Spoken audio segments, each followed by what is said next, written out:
February 4 ng 2025 dito. 13:15, 1:15 ng hapon. Putik sumakto pa yung ulan. Pauwi na tayo eh. Bali ba mamaya pa ako. Sumakto naman bigla naman umulan. So, nung umulan dito, nanggago na tong mga siraulong to. Yung mga naandito. Hindi ko alam kung sino-sino yung mga gagong. Basta madami sila nandito. At lahat ng ikot dito palabas nila na itong mga setup nilang ginagawa dito. So, matagal na. Hindi lang time na to. Hindi napakatagal na no, nasa cemetery pa tayo. Lahat ng ikot na sineset up ng mga gagong to, sila nagpapatakbo dito. So, ang ginagawa nila dito sa Cavite para ipatarantado tayo ng gagong to. Itong mga putang inang iglesyang to. At kasama na rin itong mga, ewan ko kung mga dating danding yung mga naandyan, yung mga nasa likod ng mga palabas na to na ginagawa nila dito. At marami, nako po, napakadami. Isa lang ang masasabi ko sa inyo na nagpalabas tayo ng mga pangsuporta sa mga debate doon sa nakikipagdebate tungkol sa pagka-Diyos ni Jesucristo. So, ito na lang yung sasabihin ko sa inyo na ano yung tibay na maaasahan nyo sa sinasabi ko. Kasi kung sasabihin ko na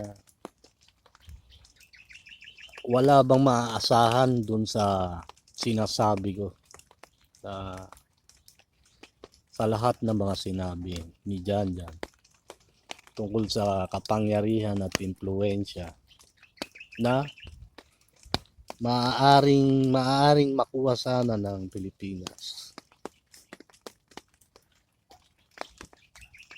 So ngayon mga brad, pwede ba na magkasundo tayo na patayin nyo naman to, itong mga gagong to.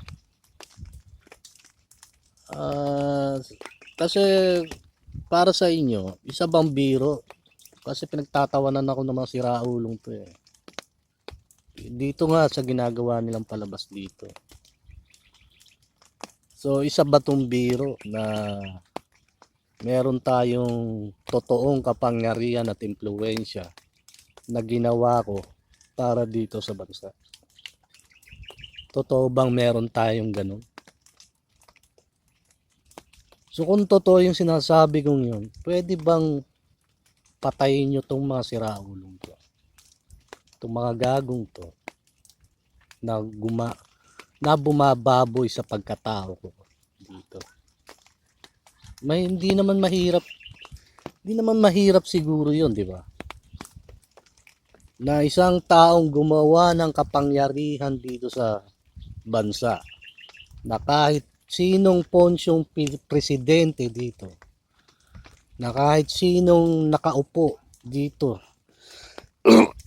sinong mga presidenteng napaupo sa Senado, sa gobyerno, hindi nagawang magbigay ng kapangyarihan at impluwensya dito sa bansa.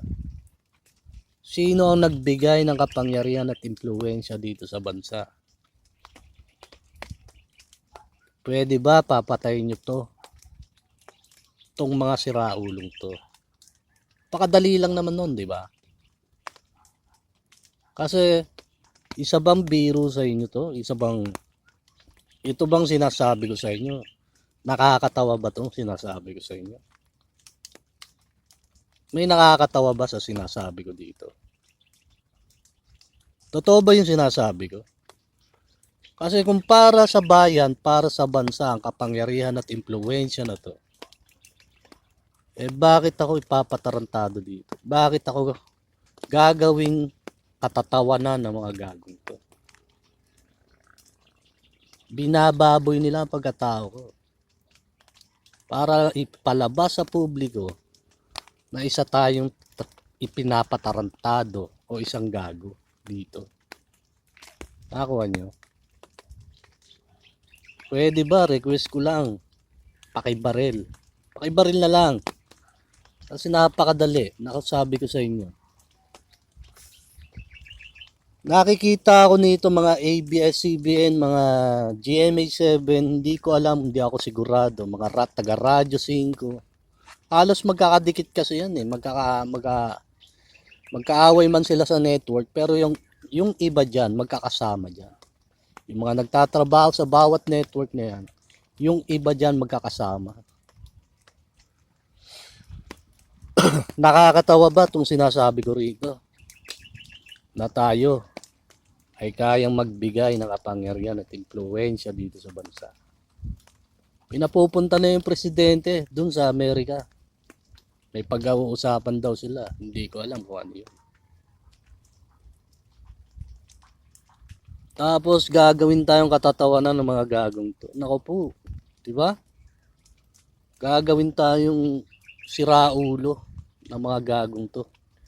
Dito, na wala namang ginawa yan sa bansa. Kumbaga, walang kahit singkong duling na naiambag dito sa bansa. Totoo ba yung sinasabi ko? Putang ina. Napakadali, di ba? Ang sinasabi. Meron bang presidenteng umupo dito sa Pilipinas na nakapagbigay ng ganitong klaseng kapangyarihan dito sa bansa? Meron ba? Meron bang presidente na napaupo dyan sa gobyerno na nakapagbigay ng ganitong klaseng kapangyarihan at impluensya dito sa bansa? Totoo ba yung sinasabi ko? O hindi? Tapos gagawin tayong siraulo ng mga gagong to. Itong mga network nito, putang ina, pakibaril na lang. Kung totoo yung sinasabi ko, pakipatay mo na. Kasi walang nakakatawa dito, putang ina nyo. Hindi lang naman para sa akin to. Tandaan nyo sinabi ko. Okay? Dali lang naman siguro na sinasabi ko, di ba? Alamin nyo lahat ang nangyayari dito sa Cavite. Sino-sino yung mga putang ina nyo. Pakicheck na lang. Okay? Jan Salgado to. Ang kaisa-isang gumawa ng kapangyarihan at impluensya dito sa bansa. Na kahit kaisa-isang presidente, kahit ni isang presidente walang nakapaggawa na magbigay ng kapangyarihan dito sa bansa. Tandaan nyo sinabi ko.